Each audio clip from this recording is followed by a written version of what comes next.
मैं उसको पहली और आखिरी बार यूनिवर्सिटी में देखा था। वो वहाँ टीचिंग करती थी और मेरा यूनिवर्सिटी में आखिरी दिन था। मुझे फैशन डिज़ाइनिंग का कोर्स करना था, इसी वजह से मैं उससे मिला था। उसने मुझे अपना मोबाइल नंबर दिया ताकि मैं बाकी तफसील मोबाइल पर पूछ सकूं।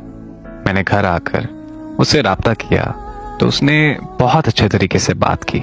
बहुत मिठास थी उसके लहजे में, जिसकी वजह से मैं बहुत मुतासिर हुआ और मैं उससे रोज कॉल करने लगा।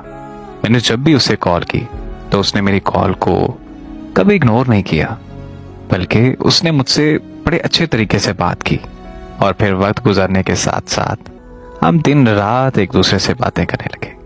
यहाँ तक कि वो यूनिवर्सिटी में लेक्चर लेते वक्त भी हमेशा कॉल पर होती थी और मैं उसकी आवाज का इतना दीवाना हो चुका था कि उसका लेक्चर घंटों घंटों तक सुनता रहता था। मुझे उसकी आवाज अपनी घिसा लगती थी। फिर एक साल बाद उसने मुझे बोला कि मेरे घर वाले मेरा रिश्ता ढूंढ रहे हैं। मुझे लगा कि वो मजाक कर रही है, इसलिए मैंने उसकी इस बात पर इतना ध्यान नहीं दिया और मैंने उसकी इस बात को इग्नोर कर दिया। फिर काफी दिन हमारी बात नहीं हुई और एक दिन उसकी मुझे कॉल आई तो वो मुझे कहने लगी कि मुझे मुबारकबाद दो। मैं उसकी इस बात पर चौंक गया तो मैंने उससे वजह पूछी कि तुम किस मुबारकबाद की बात कर रही हो।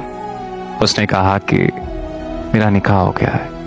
उसकी ये बात सुनते ही मुझे ऐसा लगा कि जैसे मेरी जिस्म से जान निकल गई हो।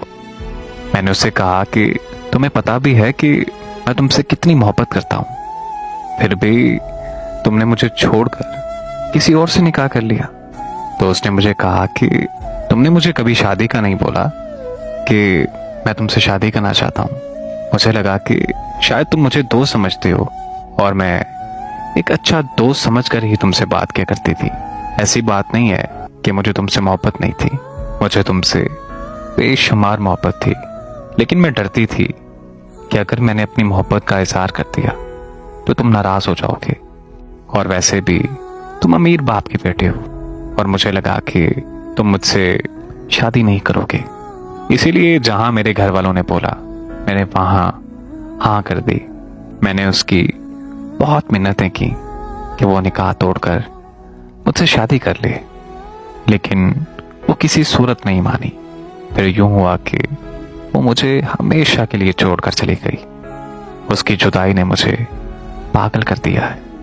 आज मुझ पर यह आलम है कि मैं ऊंची ऊंची चीखें मार कर रोता हूँ और मेरी माँ मेरी हालत पर होती है। मुझे अब ऐसा लगता है कि उसकी जुदाई का दर्द मेरी जान ले लेगा या फिर किसी दिन मैं खुद ही खुद को जला दूंगा। मेरे अल्फाज शायद आप लोगों को मेरा दर्द महसूस ना करवा सकें, क्योंकि मेरे पास वो अल्फाज ही नहीं जो मेरा दर्द बयान कर सकें। काश के कोई लफ्ज मेरी अज़ियत के मयार पर पूरा उतरे और मैं दुनिया वालों को बता सकूं कि मैं किस दर्द में मुब्तला हूं।